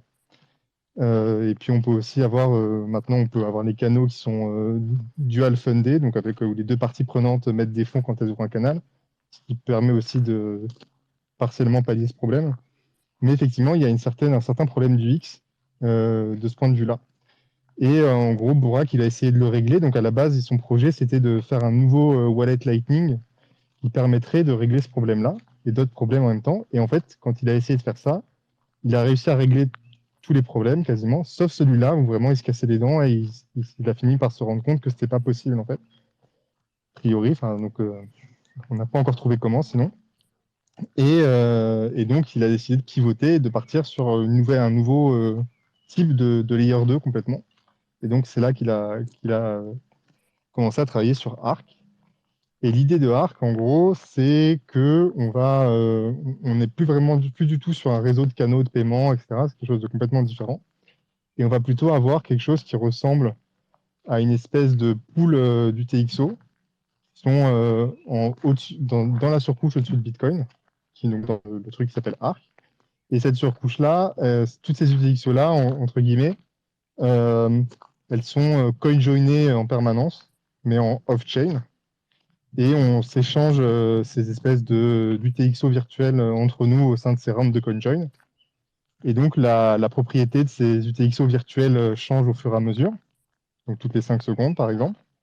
Et ces changements-là sont traduits, sont synthétisés, sont résumés, on va dire, à chaque fois par une transaction on-chain, donc une transaction toutes les 5 secondes. Et on utilise des covenants, dont on a déjà parlé il y a quelques temps sur ce podcast. On utilise des covenants pour justement enregistrer on-chain, on va dire, cette contrainte qui est que maintenant, à qui appartient chaque UTXO. Et c'est comme ça qu'en fait, on fait évoluer l'état de la possession des différentes UTXO dans le système ARC. Alors c'est intéressant parce que avec les covenants, ça permet en gros de synthétiser l'appartenance de plein d'UTXO virtuelles différentes. Tout ça, c'est synthétisé en une seule UTXO, parce qu'ensuite, de cette UTXO-là, on ne pourra pas dépenser n'importe comment. C'est le principe du Covenant. et donc chacun pourra seulement dépenser la partie de l'UTXO on-chain qui lui revient. Et voilà en gros l'idée. Donc après, il y a plein d'aspects techniques pour que ça marche bien, que ce soit trustless, etc. Mais on voit du coup que finalement, déjà, on a besoin des covenants.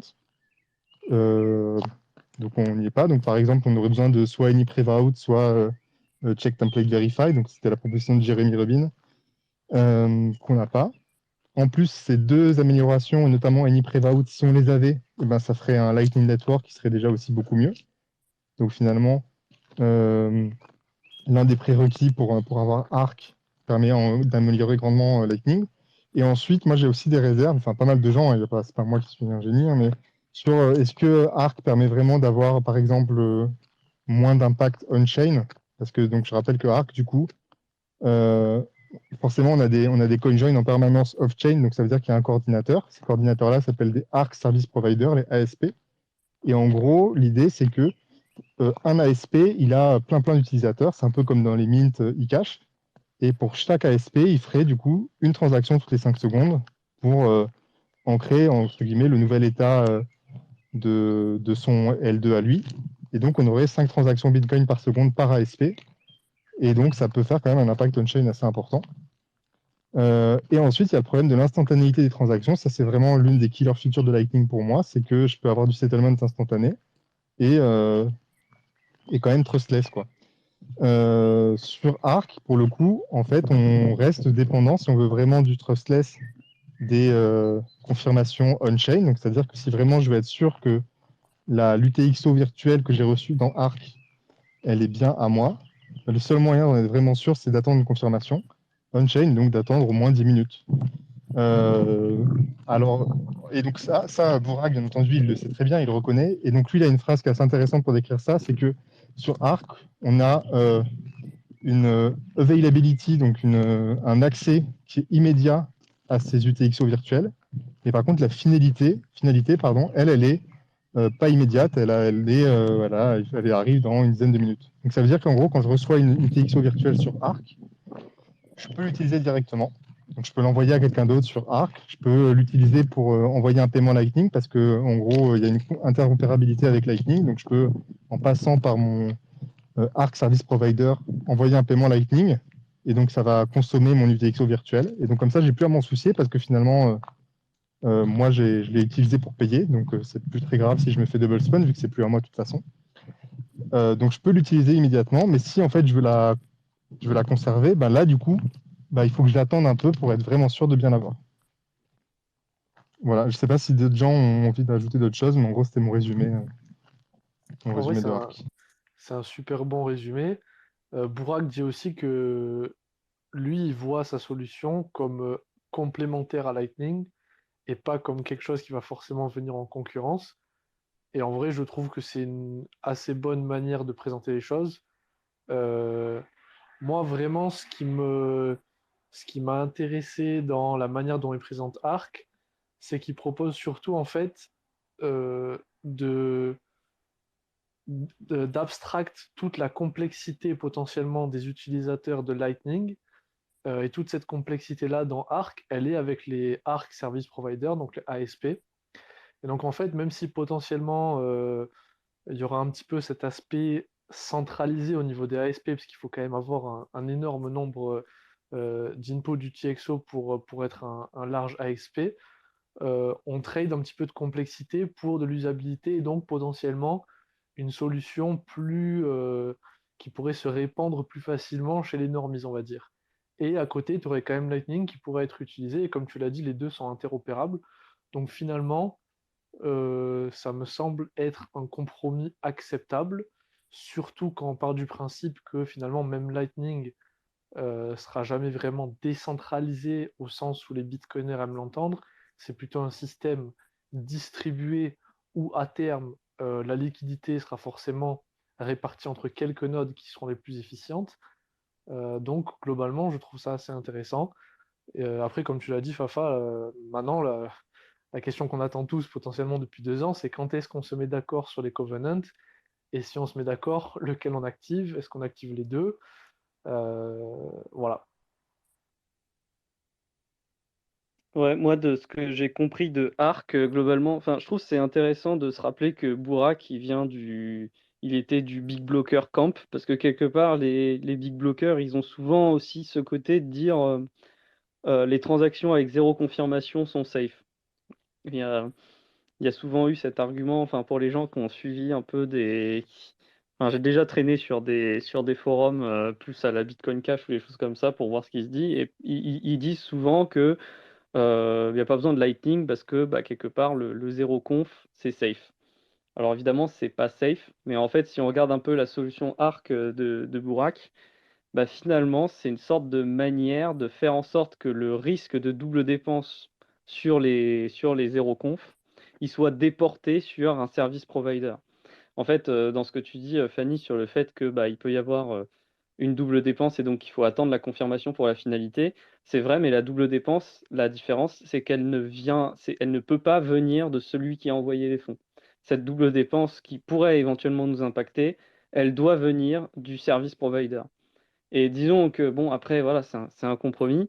Mais si on fait le compromis de se dire, bon, le service provider, c'est pas lui qui me paye, donc il a moins intérêt à s'amuser à double dépenser des transactions, surtout si elles sont petites, et ben tout de suite, en fait, Arc répond à cette problématique-là. C'est-à-dire, si vous êtes prêt à dire j'accepte un paiement, ou potentiellement la personne qui pourrait annuler ce paiement, c'est pas la personne qui vient de me payer, mais c'est le service provider qui me fournit les outils EXO, bah, je pense qu'il y a plus de gens qui sont prêts à faire ce compromis. Donc, quelque part, c'est une façon de faire accepter le zéro conf, mais avec des hypothèses de sécurité un poil différentes où la confiance qu'on est obligé de mettre dans le zéro conf, elle se fait sur le service provider. Et une fois qu'on a la confirmation, c'est terminé, il n'y a plus de confiance, full non custodial. Donc ça, c'est assez intéressant et c'est en ça que c'est complémentaire, parce qu'effectivement, le final settlement, l'instant settlement, on peut en avoir besoin dans certaines activités, notamment dans l'activité d'arbitrage. Donc à ce niveau-là, c'est assez intéressant. Et puis ça permet aussi de pouvoir faire des paiements entre différents ASP. Et les ASP entre eux ne peuvent pas utiliser un autre ASP. Il y a un moment, il faut qu'ils se mettent à utiliser la couche monétaire et donc ils peuvent aussi se faire des transferts en Lightning. Et c'est un petit peu l'idée aussi qui est développée dans Arc, c'est de dire je peux payer quelqu'un d'autre dans un autre Arc, dans un autre ASP en utilisant du Lightning. Et sur les Covenants, ouais, bah, du coup, ça relance bien le débat de est-ce qu'il faudrait pas qu'on se presse un peu à faire des Covenants. Il y a Fiatjaf notamment qui a réévoqué le fait que ça fait des années qu'on discute de faire any Prevout alors que le code il fait que quelques lignes dans le consensus, que c'est vraiment très simple et que c'est globalement que ça tourne en Signet depuis quelques mois et qu'il n'y a pas eu de problème manifestement. Donc, on commence à se poser la question de quand est-ce qu'on s'y met, quoi, parce que ça fait quand même un certain temps, surtout que j'ai souvent eu l'occasion de dire que ce que permet AnyPrevout, c'est quand même énorme par rapport à la complexité que ça a dans le consensus, qui est vraiment ridicule. Donc voilà, donc when, hein, j'ai envie de dire. Mais bon, après voilà, Arc, il y a aussi une chose que tu n'as pas évoquée dans Arc, c'est que par contre, ce qui est important, c'est qu'au bout de 4 semaines, il faut être connecté, il faut interagir avec le service provider pour rouler les outils XO qu'on a créés avec le service provider, parce qu'en fait, le principe, c'est que le service provider, il peut récupérer, il va le faire, au bout de 4 semaines, il va récupérer les fonds qui sont dans nos outils EXO virtuels. Et la manière en fait de faire en sorte de conserver ces fonds, c'est soit de les claim avant, on-chain, soit de les roller dans dans une autre transaction du service provider, dans une transaction de pool comme on dit, et du coup de renouveler le time lock dans d'autres outils EXO. L'aspect intéressant aussi, ce qui est un truc qui est intéressant sur la privacy, donc ça utilise effectivement du Shomiani Cash. Moi, ce que j'aime bien dire, c'est que Arc, c'est une façon de faire une sorte de coin pool, mais de mieux l'organiser. Sauf que c'est trans UTXO, ça se partage avec toutes les outils EXO du service provider. Et en fait, un truc qui est intéressant, c'est. Ah putain, je sais plus. Bref, bon, en tout cas, voilà, faut pas oublier de renouveler ces outils EXO toutes les 4 semaines. Donc ça, c'est un truc à accepter, ou sinon de les claim on-chain directement. Mais voilà, enfin, le concept est intéressant et c'est pas voué à devenir l'ensemble de toutes les transactions qu'on va faire, mais ça reste quand même très intéressant pour l'aspect pratique, notamment le paiement. Donc voilà, à garder en tête quand même. Oui, ce que j'aime bien dire, c'est que Arc, c'est une façon d'organiser des coin pools finalement. Donc, voilà. Bref, voilà, un sujet qui est très intéressant, mais évidemment actuellement beaucoup trop early. J'ai à peine commencé à comprendre comment ça marchait vraiment. Il y a très très peu de spécifications. Quand je dis très très peu, il y en a, mais c'est deux readme qui parlent de détails dont on ne sait pas pourquoi ils sont là. Donc ça résume à peu près ma compréhension des readme en question. Il y a des sites, globalement, il y a un très beau marketing, voilà. Mais par contre, on ne sait pas encore techniquement comment ça fonctionne. Donc, bon, piste très intéressante. Faisons des covenants, discutons des covenants. Allons-y, quoi, au bout d'un moment. Parce que il y a quand même des covenants simples qui ont été proposés et qu'on ne veut toujours pas faire passer. Parce que on trouve personne pour les faire passer auprès de Bitcoin Core, quelque part. Auprès des développeurs de Bitcoin Core. Mais bon, ça peut motiver, c'est très intéressant, c'est très bullish pour l'aspect solution, parce que c'est vrai que l'inbound liquidity dans Lightning, c'est vraiment difficile à gérer. On a eu l'occasion d'en discuter au BEF, parce que vraiment, ça rend très difficile d'avoir de la privacy, ça rend très difficile d'économiquement rendre viable d'avoir de la privacy entre gens qui veulent faire des paiements qui vont en dehors de leur communauté. Donc c'est vraiment très intéressant d'avoir ce genre de système-là. C'est très intéressant de pouvoir faire du vrai Chaumian e-cash dans Bitcoin, sans le problème de l'issuer. Donc vraiment, sur le papier, c'est très très beau, mais maintenant il nous faut le code et les détails. Donc ça presse pas, parce que de toute façon il n'y a pas les covenants, mais on pourra vraiment mieux en discuter lorsqu'on les aura, quoi. Et surtout, il y a également la problématique et c'est souvent, enfin tu l'as dit, hein, il y a un très beau marketing, mais la problématique souvent avec les gens qui aiment bien faire du marketing, c'est qu'ils ont tendance à oublier les incentives économiques. Alors aujourd'hui, les incentives économiques sur Lightning, ils sont bien compris, même s'ils sont complexes. Voilà, ils sont fonctionnels, on va dire. Par contre, moi, j'ai encore un peu du mal avec les ARC Service Providers, parce que si je comprends bien, il faut d'abord avoir accès à beaucoup de capital Bitcoin, d'une part par le nombre de Bitcoin, mais aussi par le nombre d'inputs. Donc forcément, ça va favoriser voilà, les larges holders comme les mineurs ou des Michael Saylor, des choses comme ça. Mais surtout, il y a forcément un coût d'opportunité à lock ces Bitcoins-là. Et donc forcément, il y aura toujours un arbitrage entre les locks sur Arc et les locks ailleurs sur Lightning ou sur d'autres choses un petit peu plus bizarres. Donc la question, ça va être quel sera le niveau de rémunération nécessaire pour qu'un ASP soit rentable, et est-ce que ce niveau de rentabilité fera que ça rend le protocole suffisamment pas cher pour les utilisateurs finaux? Parce que si on se retrouve avec un système au final qui est, on va dire, allez, je vais dire un chiffre au pif, hein, mais 50% moins cher que le on-chain, ça vaut pas le coup à mon avis. Donc pour moi, c'est ça surtout qui va être important à voir dans le futur. Après, ouais, c'est important. Une chose quand même à se dire aussi, c'est que Arc a été présenté en disant oui, il faut faire une transaction on-chain toutes les 5 secondes. Oui, il faut que les coins, ils peuvent être sweep par le provider au bout de 4 semaines, tu vois, ce genre de choses.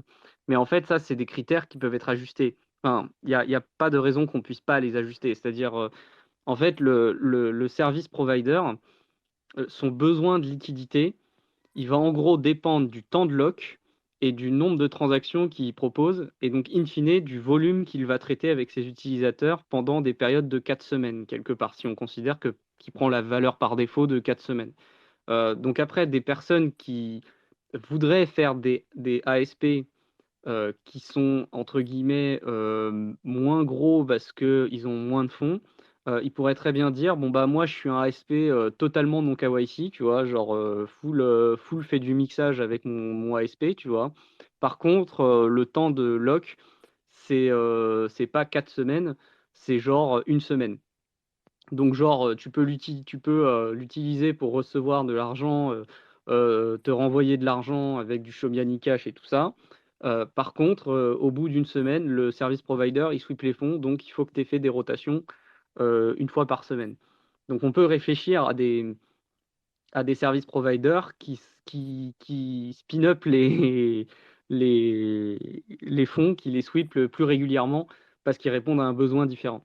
Donc voilà, donc ça ne veut pas dire que je suis pas en train de dire que du coup ce sera plus décentralisé que Lightning. Je pense qu'il y aura vraiment la problématique que tu évoques, elle est importante, c'est difficile et du coup on ne sait pas à l'heure actuelle quel est effectivement le besoin de liquidité pour pouvoir faire fonctionner un Arc Service Provider avec certains temps de lock de fonds sur les utilisateurs.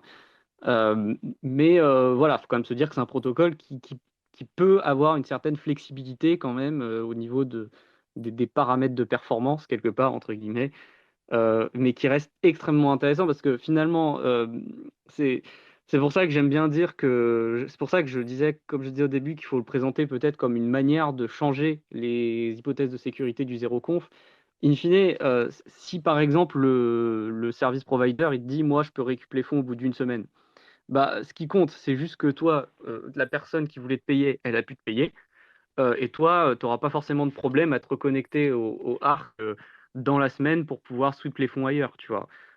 C'est juste utile pour l'instantanéité du paiement. Et après, une fois que tu fais, entre guillemets, confiance au Arc de ne pas double dépenser la transaction, tu sais au bout de quelques blocs, ta transaction avec le service provider est confirmée. Bon, bah maintenant, c'est bon, tu peux t'amuser à bouger les fonds ailleurs en sachant très bien que le service provider, il n'a pas tes fonds, parce que ça y est, ça a été confirmé, tu peux les bouger ailleurs. Donc si c'est que une semaine, bah, je pense pas que ce soit dramatique, tu vois. Il y a une question de mesure en fonction des besoins. Donc on pourrait observer des service providers avec plus ou moins des temps plus ou moins longs pour refresh quelque part, en fonction des besoins de ses utilisateurs et de sa capacité. Parce qu'effectivement, par contre, en termes de liquidité qu'il va falloir avoir pour être un service provider qui scale, ouais, ça va être vraiment important. Et c'est clair qu'un micro-stratégie là-dedans, il peut se mettre Gucci, hein, mais vraiment Gucci, ça peut vraiment être très très bon pour lui, quoi. Clairement. Non, ouais, c'est une très bonne remarque. Moi, j'ai une dernière question en vrai pour tout le monde, parce que c'est quelque chose que je suis pas sûr d'avoir bien compris. Et j'ai entendu dire, Bourak dire que en gros, les 4 semaines, c'était parce que selon lui, la durée de vie moyenne d'une UTXO, c'était 4 semaines. Je sais pas si vous avez lu ça aussi, j'ai un peu du mal avec ça, parce que bon, déjà, j'ai du mal avec les moyennes en général, mais surtout, j'ai pas l'impression que, enfin, je sais pas pour vous, mais moi, mes UTXO, ils durent pas 4 semaines. Donc, ouais, est-ce que c'est bien compris et surtout, est-ce que vous comprenez un petit peu la logique derrière ça? Alors, moi, je dirais, bon, déjà, quand il dit moyenne, est-ce qu'il entend vraiment moyenne, déjà? Parce que, Ouais, non, mais c'est effectivement, exactement ça. je suis d'accord qu'effectivement, si tu fais une moyenne sur des temps de vie, bah, bizarrement, moi, en tant que statisticien, tu vois, je vais te dire, c'est de la merde, tu vois, genre, il faut pas faire ça. Donc, j'espère que c'est pas une moyenne, j'espère que c'est une médiane, par exemple, ou une moyenne géométrique à la limite, mais je pense que là, plus personne comprend, donc je vais pas le dire. Mais si c'est une médiane, c'est déjà beaucoup mieux. Maintenant, c'est pas complètement déconnant de dire que bah, en fait, dans leur utilisation courante, les gens, ils ont tendance à faire une dépense avec un UTXO au bout de 4 semaines. Tu vois, quelqu'un qui utilise Bitcoin régulièrement pour les dépenser, pour en recevoir et les dépenser, ça me paraît pas déconnant que s'il dépense régulièrement et qu'il fait pas que du cold storage, et ben, ces outils EXO, au bout de 4 semaines, il les a bougés, quoi. C'est pas déconnant. Après, quand tu parles quand c'est l'application cold storage, bah, clairement, faut pas utiliser un ASP pour faire du cold storage parce que si tu fais du cold storage dans l'ASP, bah, au bout de 4 semaines, il va pouvoir récupérer les fonds. Donc, il faut que tu sois sûr que ton cold storage, de temps en temps, il contacte le ASP. Donc, c'est pas du cold storage, du coup. Donc, il faut pas utiliser ça pour faire du cold storage. C'est pour ça que ce sera jamais la solution de remplacement ultime. Par contre, voilà, la majorité, dans la majorité des cas, 'fin, si on veut une adoption vraiment financière, que ce soit utilisé dans une vraie économie, Bitcoin, bah, les gens, il faut qu'ils l'achètent et il faut qu'ils le dépensent. Donc, si on part dans cette logique-là, ce qui est bien, c'est que Arc répond vraiment bien, plutôt pas mal à cette problématique, même s'il y a un peu de trust sur le zéro conf, mais que du coup, cette trust, elle est bien réduite par le fait que celui qui pourrait éventuellement briser la confiance, c'est un service provider et pas juste un mec random qui te paye que tu verras plus. Donc, ça peut scale, quoi, pour ce genre d'application-là. Après, voilà, enfin, quelque part, en fait, c'est une sorte de manière de réorganiser un système bancaire, ce qui a beaucoup de sens, et c'est juste que Bitcoin construit son système bancaire pas du tout comme un système bancaire traditionnel, mais c'est vraiment c'est une façon de dire bah, les ASP, ils se comportent comme des banques en termes de liquidité. Les banques, elles vont discuter entre elles en Lightning pour s'envoyer des paiements, pour se faire des emprunts de liquidité pour le temps de faire des paiements. Et voilà, c'est juste que bon, bah, la base monétaire, elle est connue de tout le monde, elle est totale, elle est possédée par tous, à l'inverse du système de banque centrale qu'on a dans le fiat, quoi.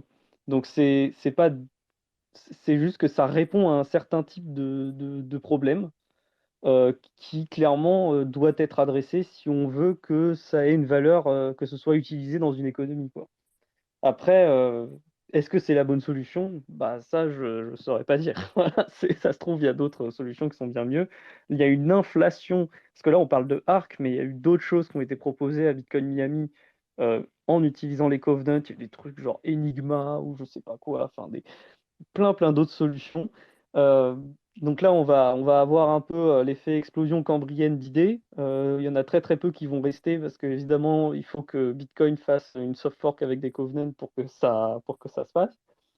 Euh, mais voilà, il y a clairement un use case qui est intéressant et bah, c'est juste après question de ça va être le marché, hein. Après, en fait, ce qui va se passer, c'est qu'il va y avoir un marché des ASP. C'est les gens, ils vont se dire, est-ce que je préfère un ASP qui me coûte moins en frais, mais qui par contre me lock mes fonds, ne me permet de locker les fonds qu'une semaine? Est-ce que je préfère payer plus de frais pour les locker 4 semaines? Mais clairement, pour le cold storage, n'utilise pas un ASP, hein. C'est clair et net. Voilà.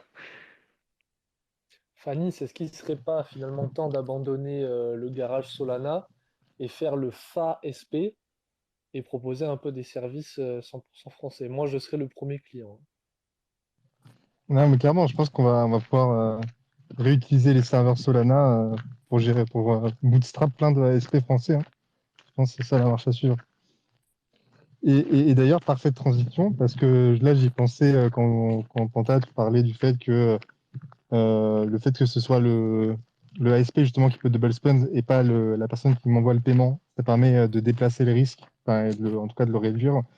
Et là, j'ai pas l'impression qu'il y ait quoi que ce soit qui vienne empêcher le fait que l'ASP, ça soit un multisig pour de vrai, et pas juste une seule entité. Et donc, si on avait une fédération derrière l'ASP et où il faut un certain nombre de signataires pour faire une dépense, ça réduit encore le risque, parce qu'il faut encore plus d'entités qui collisionnent.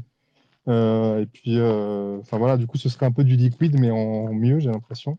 Parce qu'on aurait un vrai two-way peg, donc un vrai peg avec Bitcoin dans les deux sens, ce qu'on n'a pas actuellement dans Liquid.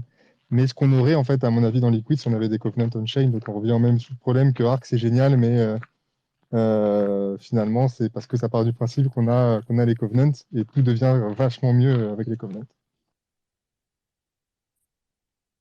Ouais, je pense clairement qu'il y a ça aussi, parce que bon, clairement, on pourrait faire un multisig dans le Arc et on pourrait même utiliser des musig ou des frost pour rendre ça invisible on-chain. Mais clairement, ouais, c'est surtout que les covenants, c'est vachement bien et qu'on commence à avoir des applications. Je pense aussi que un des défauts des covenants, c'est ils se sont souvent présentés pendant très longtemps sous la forme de oui, on permet de mieux gérer les problèmes de congestion de mempool. Euh, oui, on permet de faire un cold storage plus facile avec des meilleurs, enfin un peu des trucs un peu comme Liana avec des time locks, mais qui s'activent uniquement lorsque tu veux faire une dépense. Donc, regarde, c'est vachement bien pour le cold storage. Et je pense qu'en fait, bah, c'est pas ça qu'intéresse les gens en fait. Ce que les gens ils aiment bien, c'est des choses qui permettent de faire plus de paiements par seconde. Enfin, je veux dire, vraiment, c'est Ouais, débile, mais Panta, voilà. c'est surtout en fait, le problème, c'est d'avoir mis la charrue avant les bœufs. C'est-à-dire d'avoir voulu mettre les covenants avant de mettre en avant les use cases. Et là, et tu as totalement raison, pour le coup, je suis 100% d'accord. C'est que maintenant qu'on a les use cases qui sont clairs, distingués et utiles à Bitcoin, et je pense aussi notamment à OP Vault, là, les gens, du coup, ils commencent à vouloir les covenants, et je pense que c'est un très bon développement. Et c'est aussi l'erreur principale qu'avait fait Jérémy Rubin l'année dernière, c'est qu'il a voulu pousser et pousser et pousser pour CTV, quand en fait personne comprenait vraiment le use case, alors que là maintenant c'est une situation totalement différente. Et c'est ce qui explique un peu, je l'espère, l'engouement qui va arriver sur le Covenant. Mais ouais, très bonne réflexion.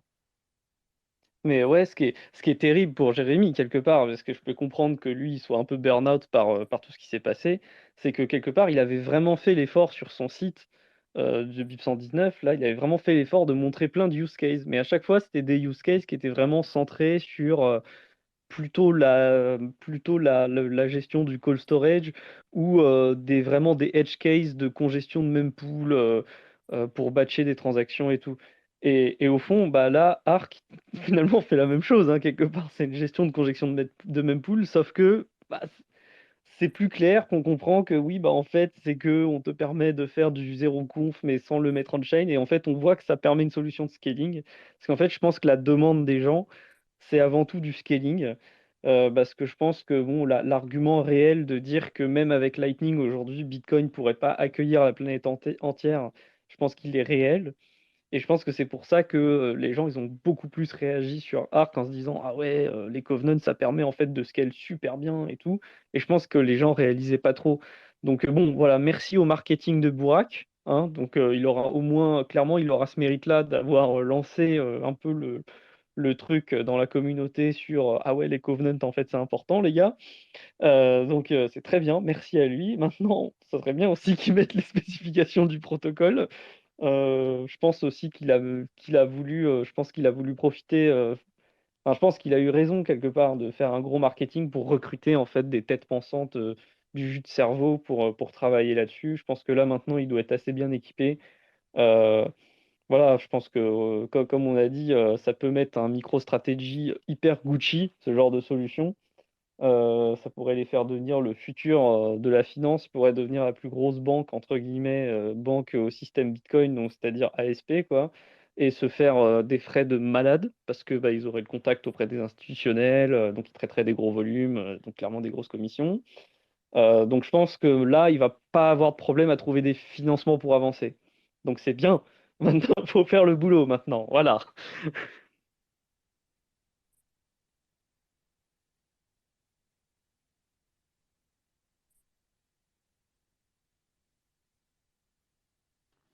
Tip top. Bah, je pense qu'on a fait le tour sur Arc. Je ne sais pas s'il y a d'autres sujets des 2, 3 dernières semaines qui vous paraissent indispensables à traiter. Là, j'en ai pas trop, moi, perso, qui me viennent Moi, je vais me trop. faire insulter, je vais me faire insulter, mais il y avait Taro, quoi. Bon, après, on peut peut-être en parler une prochaine fois, mais Tu parles de quoi dans Tarot exactement? Le changement de nom? bah, le changement de nom et surtout le nouveau système qui fonctionne avec les PSBT et les VTXOs. Je sais que Lounès il déteste, hein, mais moi je trouve que c'est quand même une construction assez sympathique pour rendre l'utilisation de tarot beaucoup plus user-friendly. Là où auparavant ça m'avait l'air un petit peu plus complexe déjà, et surtout ça permet juste les échanges des assets potentiellement tarot on-chain aussi beaucoup plus facile. C'est juste un PSBT avec des champs en plus.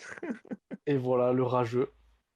Le rageux. Mais c'est pas des terrages, c'est juste que c'est du marketing, quoi. Oui, mais ça marche le marketing, on vient d'en parler. Lounès Arc, c'est aussi du marketing. Et il se trouve que les normies, ils n'utilisent pas Samouraï et ils vont utiliser Arc. Ou Tarot. Enfin, maintenant, c'est plus Tarot, c'est. Je sais plus comment Taproot ça s'appelle Assets. exactement. Tap. Ouais, Taproot Assets. Tap. Tap D, ouais, pour le. Après, je pense que Lounès y rage aussi parce que il y a un peu le concept de VPSBT qui existe aussi dans RGB. Évidemment, parce que il y a les mêmes besoins derrière, où on va taguer des PSBT pour justement mettre les infos pour pouvoir faire la signature comme il faut pour la transaction RGB derrière, quoi. Bah, Donc, je rage pas, je dis juste que c'est du vent, quoi. Et les, oui, oui, non, les mecs comme Gigi, ils tombent les deux pieds dedans. Oh là là, la fondation RGB qui vient encore censurer la liberté d'expression sur ce podcast. Vraiment, je supporte pas. Moi, je suis pro RGB, pro Taproot, pro Arc. Moi, je suis pro innovation, monsieur. faut faire attention à pas tomber dans les shitcoins quand on commence à dire ça après.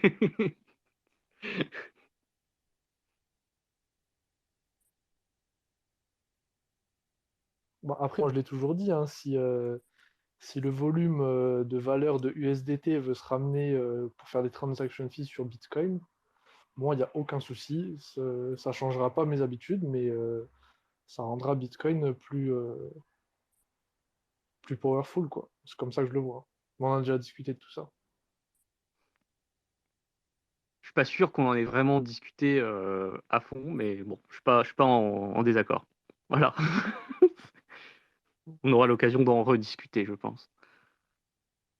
Les genres de sujets qui reviennent, quand ça reviendra sur la table, parce que je pense que ça reviendra sur la table à un moment, il y aura des débats enflammés là-dessus. J'espère juste que la fondation RGB m'aura pas banni d'ici là, mais bon. Voilà, si je vous revois pas, les gars, pendant encore 3 semaines, sachez que c'est la faute de Lounès et pas du tout parce que je fais autre chose le dimanche. Voilà, voilà. Bah, parlant de ça, je pense que le dimanche prochain, on va encore pouvoir magnifiquement ne pas le faire On sera parce qu'on pas sera là, tous ouais. à Prague. C'est comme le Space Cake, là. On ne Ah ouais, il n'y a fera pas pas de la PK, semaine c'est pas de prochaine. Prague. Ouais, ouais. Je sais pas s'il y a d'autres sujets, puisque je pense qu'on est arrivé au bout. Ça fait quand même 1h40 qu'on parle, parce qu'il y a un nouveau record quand on sait que c'est 30 minutes max un entonnoir.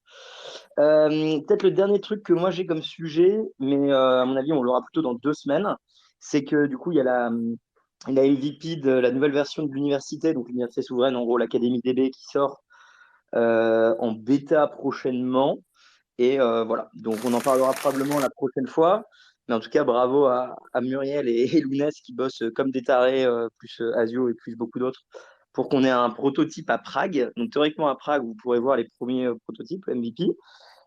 Du coup, si jamais vous n'êtes pas à Prague et que vous avez du temps et que vous voulez faire des reviews et nous dire des bugs ou quoi, et ben plus tard, ce sera avec plaisir dans genre une semaine.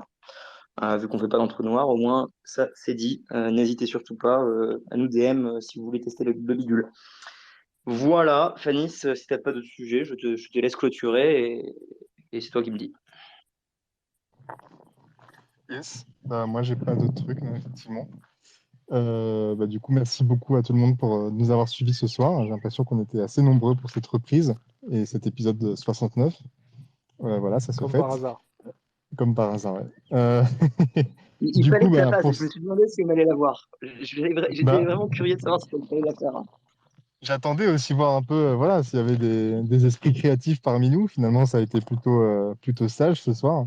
Voilà, c'est vrai qu'avec John, on a des enfants qui nous écoutent, donc il faut peut-être faire un peu attention à ce qu'on dit. Je pense que c'est aussi voilà, notre part d'adulte qui s'est exprimée. N'hésitez pas en tout cas, voilà, si vous êtes à Prague la semaine prochaine, à nous rejoindre. Ça sera avec grand plaisir. J'ai l'impression qu'on a pas mal de Frenchies. Et puis sinon, on se dit dimanche dans 2 semaines à tous les coups pour le prochain entonnoir du Bitcoin. Merci beaucoup et à bientôt. Merci. Bisous. Merci d'avoir écouté la vidéo. Pour nous suivre sur les réseaux, c'est Découvre Bitcoin. Un grand merci aux Patreon, aux personnes qui font des donations ou qui nous soutiennent via le e-commerce pour qu'on puisse continuer à fournir des formations, tutoriels et interviews gratuites en 3 langues. Pour plus d'informations sur Bitcoin ou pour n'importe quelle autre question, rendez-vous directement sur www.découvrebitcoin.com. On se retrouve pour la prochaine vidéo. À bientôt les amis.